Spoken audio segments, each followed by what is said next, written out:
सांग माने हूँ आमर मूला चलतु मूला को आम कुरीदेवा कारण आम मूलार बड़ी तैयारी करिबा मूला बड़ी तैयारी करिबा मूला बड़ी तैयारी करी मिनिमम 6 मास वर्ष खंडे रखी आम चारू तरकारी जेकोसी थी आम बासना पाई पकई पार। चलतु आम प्रथमे मूला को कोरिबा कोरिकी आम से पानी बाहर करदेवा कारण बिरी ग्राइंडर करिबा मूलार पानी बिरीर पानी जदि अधिक पानिया हो गले बड़ी भल आसबनी बड़ी भल पड़ोनी। चलतु मूला को प्रथम कोरिकी से पानी चिपिड़ी बाहर करदेवा।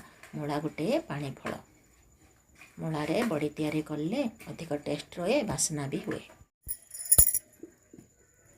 देखंतु सांग माने एपरी भाव मु मूला को करुचे मूला को कोरिकी कपड़े राति सारा बांधिकी कौन गोटे ओजन जिनस लदिकी रखीदे मूलार सबू पानी बाहरी पड़ी जो द्वारा आमर बिरी मिक्स करी बिरी बड़ी पकेले बिरी बड़ी भल हम नथिले मूलारू पानी न बाहरी थिले सही पानी बड़ीर मिश्रण को पानिया करदेव बा मेल्ट होगले पानिया होगले बड़ीर सुंदरता बा बड़ी भल आसबनी बड़ी पातल हो एपरी भाव में देखंतु मु मूला को करुचे मूला को कोरी मिनिमम 10-12 घंटा राति सारा मुझे कपड़े बांधी ओजन जिनस लदी रखिदेवी।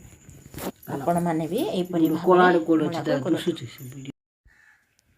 देखंतु सांग माने आज आम जीरा रे बड़ी तैयारी करवा। देख 2-3 घंटा पूर्व मु गोटे 2-3 गिना माने मिनिमम अध किलो बिरी बतई दे देखो केटे सुंदर भाव में आमर बिरी बतई दे। चलतु बिरी को ग्राइंडर करदे आज बिरी रे जीरा पकईकी आम बड़ी तैयारी करवा घर तैयारी बड़ी।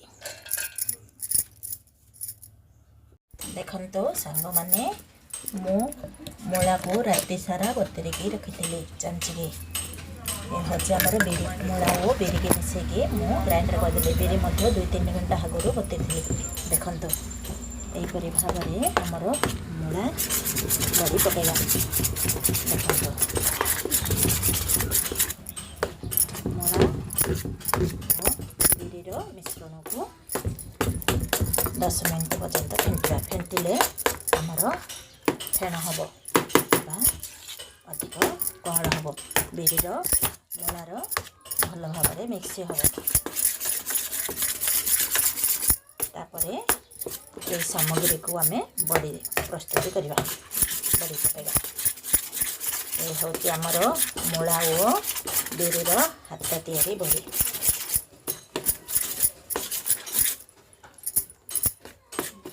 टाट चांगुड़ी कुला जेकोसी गोटे कपड़ा उछे छातरे निजर बारंडा पिंडारे अगणा पिंडारे घर तैयारी बड़ी पकई पारे छोट छोट बड़ी कले शीघ्र सुखीज बड़ साइज बड़ी कले 2 दिन टाइम लगे कारण एवं भीषण खरा हो। चलतु यहीपरि भाव में आम बिरी को मिक्स करवा बिरी और मूलार मिश्रण को।